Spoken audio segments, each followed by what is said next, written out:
நம்ம சேனலை தொடர்ந்தாப்புல நீங்கள் வீடியோக்குள்ளே பார்க்க நினச்சிங்கன்னா இதுவரை நம்ம சேனலை சப்ஸ்கிரைப் பண்ணுங்கள் கீழே பெல் சிம்பிள் இருக்கும் அதையும் கிளிக் பண்ணிங்க.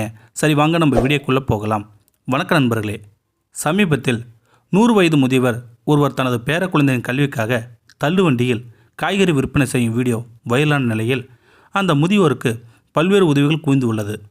பஞ்சாப் மாநிலத்தை சேர்ந்தவர் ஹர்பன் சிங். 100 வயதான ஹர்பன் சிங் தனது பேர குழந்தையின் கல்விக்காக தள்ளுவண்டியில் காய்கறி விற்பனை செய்து வருகிறார். இது தொடர்பான வீடியோ கடந்த சில நாட்களுக்கு முன் வைரலானது. அதைத் தொடர்ந்து பலரும் அவருக்கு உதவி செய்ய முன்வந்துள்ளனர். 100 வயதான ஹர்பன் சிங் பஞ்சாப் மாநிலம் மோகா என்ற நகரத்தில் வசித்து வருகிறார். இவர் தனது பேர குழந்தையின் கல்விக்காக இந்த தள்ளாத வயதிலும் காய்கறி விற்பனை செய்து வருகிறார். அந்த சிறுவர்களின் தந்தை ஹர்பன் சிங்கின் மகன் கடந்த 2 ஆண்டுகளுக்கு முன் உயிரிழந்து விட்டார். சிறுவர்களின் தாயும் அவர்களை கைவிட்டு விட்டார். இதனால் வயதை கூட பொருட்படுத்தாமல் பேர குழந்தைகளை பார்த்துக்கொள்ளும் பொறுப்பை தன்னிடம் எடுத்துக்கொண்டார் ஹர்பன் சிங்.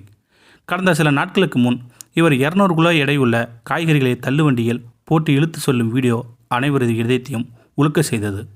இந்த வீடியோ இணையதளத்திலும் வைரலானதை தொடர்ந்து பல்வேறு நபர்களும் ஹர்பன் சிங்கிற்கு உதவி செய்ய முன்வந்துள்ளனர். இது குறித்து பஞ்சாப் முதல்வர் அமிர்தர் சிங் தனது ட்விட்டரில் மோகாவை சேர்ந்த 100 வயது ஹர்பன் சிங் தனது பேர குழந்தைகளை பார்த்து கொள்ள இந்த வயதிலும் கூட காய்கறி விற்பனை செய்து வருகிறார். சிறுவர்களின் கல்விக்கு உதவும் வகையில் பஞ்சாப் அரசு சார்பில் 5 லட்சம் ரூபாய் நிதி ஒதுக்கீடு செய்யப்படுகிறது என பதிவிட்டுள்ளார்.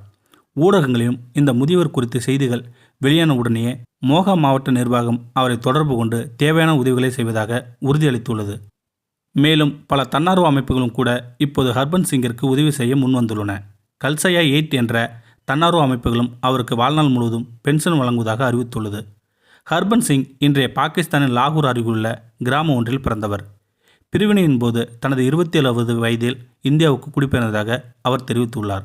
இந்த வீடியோ உங்களுக்கு பிடிச்சிருந்தா கமெண்ட் பாக்ஸில் கமெண்ட் பண்ணுங்கள். கூட உங்கள் ஃப்ரெண்ட்ஸை ஷேர் பண்ணுங்கள்.